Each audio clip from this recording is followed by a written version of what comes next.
అందరికీ నమస్కారం అండి, మీడియా మిత్రులందరికీ. అయితే ఈరోజు వస్తున్న న్యూస్ అంతా కూడా అక్షరాల నిజం. ఏదైతే మంగ్లీకి సంబంధించినటువంటి కేసు ఇప్పుడు మనం పంజాగుట్ట పోలీస్ స్టేషన్లో ఫైల్ చేసింది ఏదైతే ఉందో, దాదాపుగా 2 నెలల క్రితం ఇది చాలా వరకు అంతకుముందు కూడా 2 నెలల క్రితం కూడా చాలా అంటే న్యూస్ ఛానల్స్లో టెలికాస్ట్ అవడం జరిగింది. 2 నెలల క్రితం నన్ను మోసం చేశారు అని చెప్పి దాదాపుగా ఒక 80 మంది బాధితులు నన్ను కలవడం జరిగింది. ఏంటంటే దేనికి సంబంధించి అని అంటే మైక్రో ఫైనాన్స్కి సంబంధించి.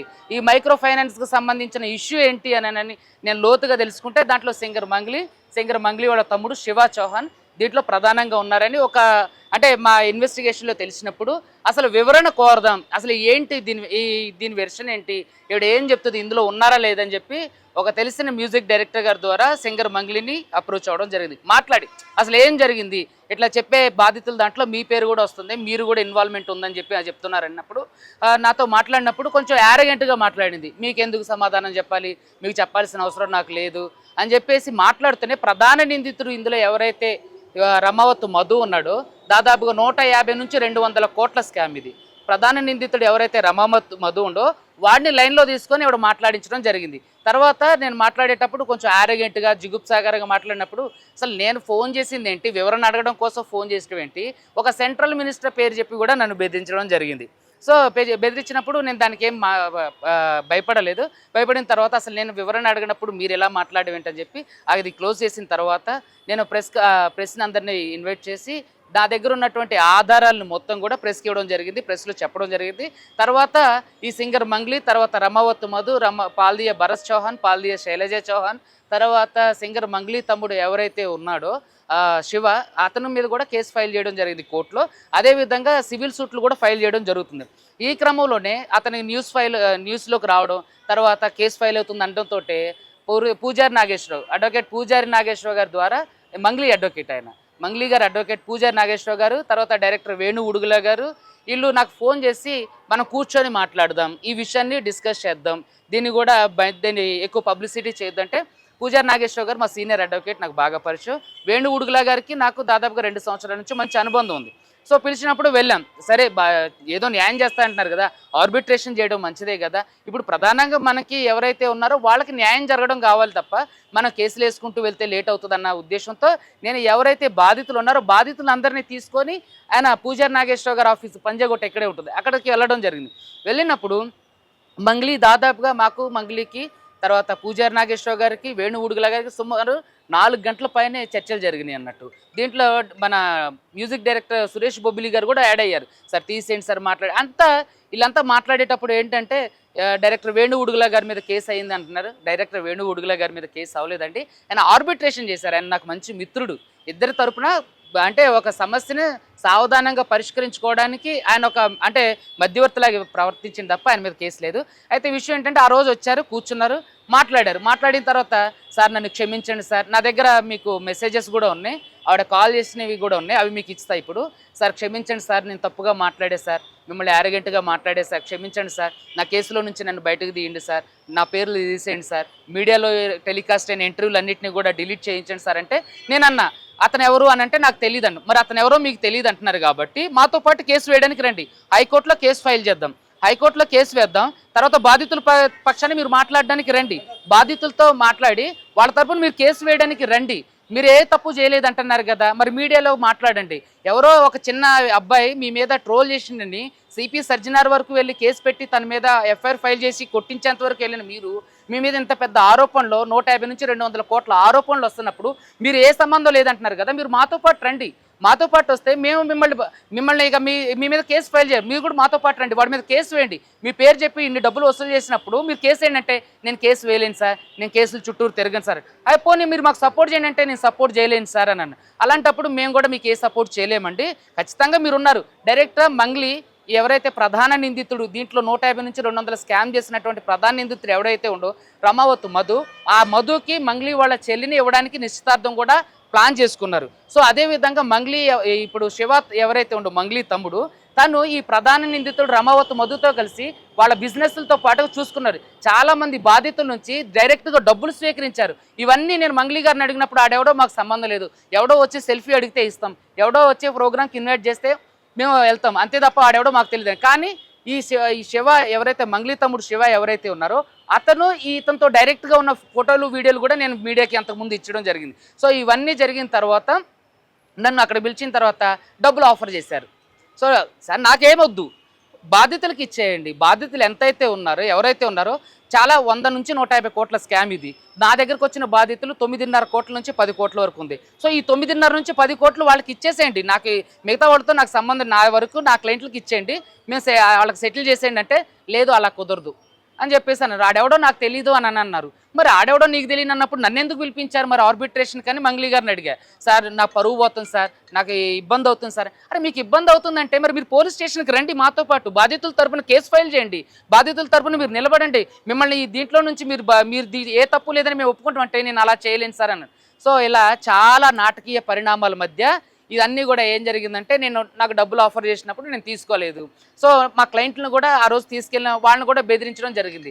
సో దీంతో రమావత్ మధు తర్వాత మంగ్లీ తమ్ముడు శివ చౌహాన్ వీళ్ళు ఫోన్ చేసి డైరెక్ట్గా మర్డర్ అంటే పెద్ద ఇష్యూ అవుతుంది కానీ హిట్ అండ్ రన్ చేసేస్తే అది హిట్ అండ్ రన్ కిందకి వెళ్ళిపోతుంది, మా దగ్గర చాలామంది పెద్ద పెద్దోళ్ళు ఉన్నారని చెప్పేసి అని అన్నారు. తర్వాత ఈ కేసు నడుస్తున్న ఈ క్రమంలో ఈ మంగ్లీ పేరు తీసేయాలని, మంగ్లీ పేరు టెలికాస్ట్ అయిన వీడియోని డిలీట్ చేయించాలని, అంటే సెంట్రల్ మినిస్టర్ పేరు వాడుకున్నారు. అదేవిధంగా ఒక ఎమ్మెల్యే తండ్రితో కూడా నాకు ఫోన్ చేయించారు. తర్వాత చాలామంది వీధి గూండాలతో, తర్వాత వాళ్ళ కమ్యూనిటీ పెద్దలతో, ఉస్మానియా యూనివర్సిటీలో నాతో పాటు చదువుకున్నటువంటి బంజారా సంబంధించినటువంటి నాయకులు ఎవరైతే ఉన్నారో నా స్నేహితులు, వాళ్ళతో కూడా ఫోన్ చేయించింది. ఏది ఇలా చేయండి, అది తీపించేయండి, నన్ను పక్కకు తప్పించండి, నా తమ్ముడి పేరు తీసేయండి ఇలా. సో ఇలా అన్నీ చేసిన తర్వాత నేనేం చేశానంటే, చంపేస్తామని బెదిరించిన తర్వాత అప్పటి వరకు నేను ధైర్యంగానే ఉన్నా. సో క్లయింట్లు కూడా నాతో, బాధితులందరూ కూడా నాతో పాటే ఉన్నారు. సో చంపేస్తానే బెదిరించినప్పుడు ఎందుకు ఊరుకోవాలని చెప్పేసి దాదాపుగా 22 రోజుల క్రితం ఇచ్చాము కంప్లైంట్. సో అది శ్రీరామనవమి అని, ఈస్టర్ పండుగ అని, గుడ్ ఫ్రైడే అని ఇలా అన్ని సెలవులన్నీ వెళ్ళి తర్వాత అది కోర్టుకి వెళ్ళి కోర్టు పర్మిషన్ తీసుకొని వచ్చి ఎఫ్ఐఆర్ అవడానికి 7వ తారీఖు పట్టింది. సో ఈ దీంట్లో ఖచ్చితంగా మంగ్లీ పాత్ర, మంగ్లీ వాళ్ళ తమ్ముడు పాత్ర. దీంట్లో పటాన్ చెరువుకు సంబంధించినటువంటి మచ్చేందర్ అనే ఒక వ్యక్తి కూడా నాకు డైరెక్ట్గా ఫోన్ చేసి బెదిరించడం జరిగింది. సో చాలామంది ఏంటంటే మంగ్లీ బాధితులు ఇప్పుడు ఎక్కడైతే నల్గొండ వట్టిపల్లి తాండా ఉందో ఆ చుట్టుపక్కల ఉన్న బాధితులు నాకు ఈ ఇంటర్వ్యూలు చూసిన తర్వాత దాదాపుగా 200 కోట్లు వాళ్లే మోసపోయారని చెప్పేసాను. ఇందులో డాక్టర్లు ఉన్నారు, తర్వాత చిన్న సన్నకారు రైతులు ఉన్నారు, తర్వాత ఇది కేవలం మన తెలంగాణకు మాత్రమే సంబంధించిన ఫ్రాడ్ కదండి. దీంట్లో తెలుగు 2 రాష్ట్రాలతో పాటుగా కర్ణాటకలో కూడా బాధితులు ఉన్నారు. వాళ్ళందరితో కూడా నేను మీకు ప్రెస్ మీట్లో, అంటే అంతకుముందు కూడా ప్రెస్ మీట్లో బాధితులందరితో కూడా మాట్లాడించడం జరిగింది. సో ఈ ఇష్యూ ఈరోజు పొద్దున్న మళ్ళీ మంగ్లీ తన న్యాయవాదితో నాకు ఫోన్ చేసి సంప్రదింపులు చేయడానికి చేస్తున్నారు. సో ఇక్కడ ఏంటంటే మంగ్లీ అనేవాళ్ళు, తర్వాత వాళ్ళ తమ్ముడు అనేవాళ్ళు, వీళ్ళు డైరెక్ట్గాను ఇండైరెక్ట్గాను ఇందులో ఉన్నారు. సో కాబట్టి దాంట్లో నన్ను బెదిరించడం జరిగింది. సో అదేవిధంగా వాళ్ళకి ఏమాత్రం దీనికి సంబంధం లేకపోతే మంగ్లీ గారు ఎందుకు బయటకు వచ్చి తన పేరు మీద మోసం చేసినటువంటి రమావత్ మీద, మధు మీద, ఈ మచ్చేంద్ర అనేవాడి మీద, శైలజ చౌహాన్, పాల్దీయ భరత్ చౌహాన్ అనే వాళ్ళ మీద ఎందుకు కేసు పెట్టట్లేదు అని నేను ప్రశ్నించినప్పుడు వాళ్ళు ఎవరో నాకు తెలియదని చాలా సింపుల్గా ఎస్కేప్ అవుతున్నారు. సో బాధితులు నాకు ఇచ్చిన ఇన్ఫర్మేషన్ ఏంటంటే, ఈ అన్నీ కూడా బాధితులు అందరూ కూడా మంగ్లీ గారి పేరు చెప్తేనే మంగ్లీ వాళ్ళ చెల్లిని ఈ రమావత్ మధు అనే అతనికి ఇచ్చి పెళ్లి చేస్తానంటేనే మేము ఈ డబ్బులన్నీ పెట్టుబడి పెట్టినాం.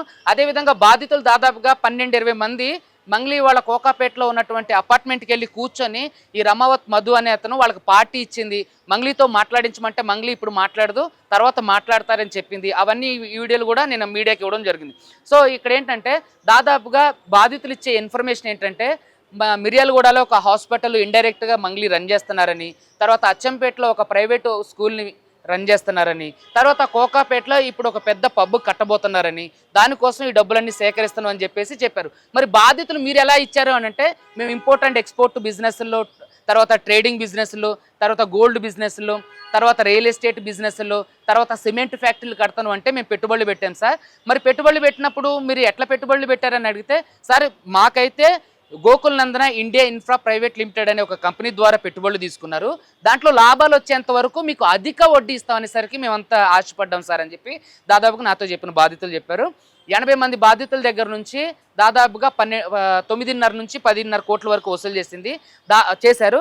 దాదాపుగా 150 నుంచి 200 మంది, 300 మంది పైనుంచే 200 కోట్ల వరకు కూడా స్కామ్ జరిగింది. దానికి సంబంధించిన అన్ని ఆధారాలు నేను మీడియాకి ఇవ్వడం జరిగింది అంతకుముందు. తర్వాత మంగ్లీ నాకు ఫోన్ చేసి సార్ నన్ను క్షమించండి, నేను మాట్లాడిన తప్పు, మీడియాలో వచ్చి వాటిని ఆపండి, నా గురించి ఆపేయండి, నేను మాట్లాడే నా మాట తీరే అలా ఉంటుంది, నన్ను క్షమించండి, ప్లీజ్ నన్ను వదిలేయండి సార్ ఈ కేసులో నుంచి అని చెప్పేసి తను నన్ను రిక్వెస్ట్ కూడా చేసింది. సో రిక్వెస్ట్ చేసినటువంటి ఆమె నాకు ఫోన్ చేసి నన్ను బెదిరించినటువంటి స్క్రీన్ షాట్లు కూడా ఇందులో మీకు ఇప్పుడే ఇస్తాం. సో ఇట్లా చాలామందిని బెదిరించి నన్ను ఎస్పెషలీ ఒక గౌరవ హైకోర్టులో పనిచేస్తున్న బాధితుల తరపున పనిచేస్తాను అనే విధంగా కూడా కొంచెం ఇంగితం కూడా లేకోకుండా నన్నే బెదిరించడానికి ఇది సెంట్రల్ మినిస్టర్ పేరు చెప్పుకొని, ఒక ఎమ్మెల్యే తండ్రి పేరు చెప్పుకొని, మిగతా చోటా మోటా రౌడీల పేరు చెప్పుకొని నన్ను డైరెక్ట్గా బెదిరించింది. ఇండైరెక్ట్గా వాళ్ళ తమ్ముడు ఎవరైతే ప్రధాన నిందితులు మధు ఉండో వాళ్ళతో కూడా నన్ను బెదిరించింది. డబ్బులు తీసుకోండి, సమ్ అమౌంట్, ఆ అమౌంట్ తీసుకొని ఈ కేసులో నుంచి మీరు వెళ్ళిపోండి. సో నేను ఎందుకు వెళ్ళిపోతా? బాధితుల తరపున మీరు బాధితులకు న్యాయం చేయమంటే నాకు డబ్బులు ఇచ్చి నన్ను తప్పుకోమంటారేంటి? బాధితులకు న్యాయం చేస్తే నేనే కేసు వాపస్ తీసుకుంటుంటే అప్పటికి వినకపోయేసరికి నాకైతే కొంత అమౌంట్, అదే వాళ్ళకి అనుకోండి 10 కోట్లన్నర వరకు ఇవ్వాలి కదా. సో ఈ ఉద్దేశంతో నన్ను వరకు ఎస్కేప్ చేసి సైడ్ చేసి కేసు నీరుగార్చే ప్రయత్నం కూడా తర్వాత మంగ్లీ వాళ్ళ తమ్ముడు శివ, తర్వాత భరత్ చౌహాన్, తర్వాత రమావత్ మధు వీళ్ళందరూ కూడా చేశారు. సో ఇందులో డైరెక్టర్ వేణు ఉడుగుల గారు నాకు సపోర్ట్గా వచ్చారు. తర్వాత పూజారి నాగేశ్వరరావు గారు ఆర్బిట్రేషన్ చేశారు తప్ప డైరెక్టర్ వేణు ఉడుగుల గారి మీద ఎటువంటి కేసు అవ్వలేదు. ఆయన నాకు మంచి స్నేహితులు, ఇప్పటికీ కూడా మాకు మంచి సత్సంబంధాలు ఉన్నాయి. ఏదైనా మంగ్లీ తరపున పూజారి నాగేశ్వరరావు గారు మంగ్లీ తరపున ఎక్కువే ఉన్నారు.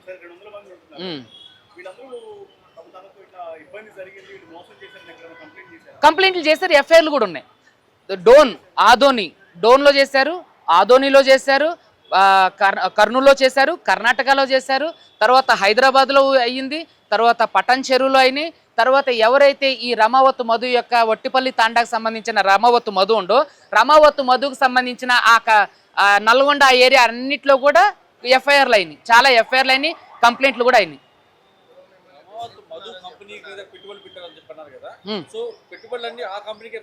అయితే రమావత్ మధు పేరు మీదే పెట్టుబడులు పెట్టించారు. ఈ కంపెనీలో పెట్టుబడులు పెట్టిన డబ్బులన్నీ కూడా రమావత్ మధు, పాల్దియ భరత్ చౌహాన్, పాల్దియ శైలజ చౌహాన్ అనేవాళ్ళు వీళ్ళు ముగ్గురు.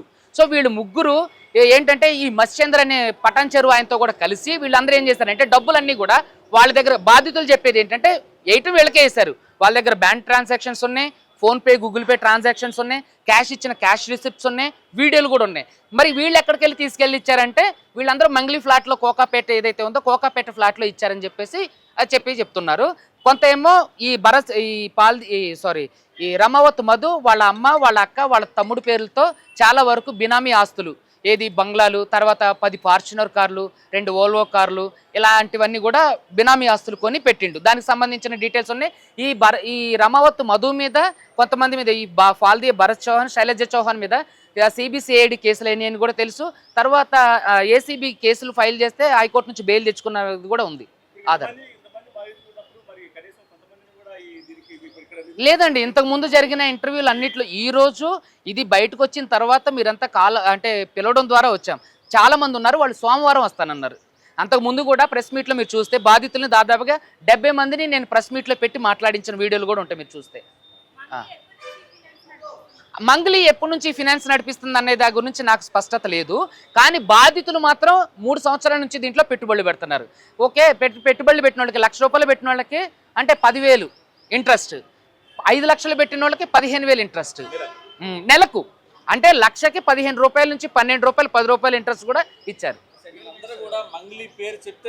వీళ్ళందరూ కూడా మంగ్లీ పేరు చెప్తే ఎలా పెడతారని నేను అడిగా, క్రాస్ క్వశ్చన్ చేశా. సార్ మంగ్లీ పేరు చెప్తే మీరు ఏమైనా పిచ్చివాళ్ళ? మంగ్లీ పేరు చెప్తే ఎలా ఇస్తారంటే, సార్ మంగ్లీ వాళ్ళ తమ్ముడు శివ చౌహాన్ ఎవరైతే ఉన్నారో ఈ ప్రధాన నిందితుడు రమావత్ మధుతో కలిసి కంపెనీలో ఉండవు, ఆ ఫోటోలు కూడా ఇప్పుడు మీకు ఇస్తా. తర్వాత మంగ్లీ వాళ్ళ చెల్లిని రమావత్ మధు చేసుకోబోతున్నారు, పూలు పళ్ళు అయినాయి అని చెప్పేసి ఇతనే రమావత్ మధు చెప్పిండు. తర్వాత మంగ్లీ వాళ్ళ తమ్ముడు శివ కూడా మేము అతనికి మా చెల్లిని ఇవ్వబోతానని చెప్తేనే వీళ్ళు పెట్టుబడి పెట్టారు. ఈ మంగ్లీ తమ్ముడు బాధితులతో కూడా ట్రావెల్ చేసిండు. బాధితులు మంగ్లీ వాళ్ళ తమ్ముడితో దిగిన ఫోటోలు కూడా మీడియా వాళ్ళకి ఇస్తారు. పేరు చెప్తే అంటే కొంచెం ఇబ్బందిగా ఉంది, తర్వాత రివీల్ చేస్తా. ఒక ఎమ్మెల్యే తండ్రితో కూడా నాకు ఏమండి ఎఫ్ఐఆర్లో మధు పేరుంది, మంగ్లీ పేరుంది, పాల్దియ భరత్ చౌహాన్, పాల్దియ శైలజ చౌహాన్ పేర్లు ఉంది. తర్వాత మంగ్లీ తమ్ముడు శివ పేరు కూడా ఉంది. వేణుగుడుగుల గారు జస్ట్ మాట్లాడడానికి ఆర్బిట్రేషన్కి వచ్చారు అంతే. ఇద్దరు తరపున వచ్చారు, తన మీద ఏ కేసు ఫైల్ కాలేదు. Is very cute. 200 కోట్ల పైనే ఉంది. దానికి సంబంధించిన డీటెయిల్స్ కూడా మీకు మీడియా వాళ్ళకి ఇప్పుడు ఇస్తారు. పూజారి గారు నాగేశ్వరరావు గారు ఆఫీస్కి వచ్చింది ప్రెస్ మీట్ అయినా నెక్స్ట్ డే. ఇది పక్కనే దిశా లా ఫార్మ్స్ అని పక్కనే ఉంటుంది.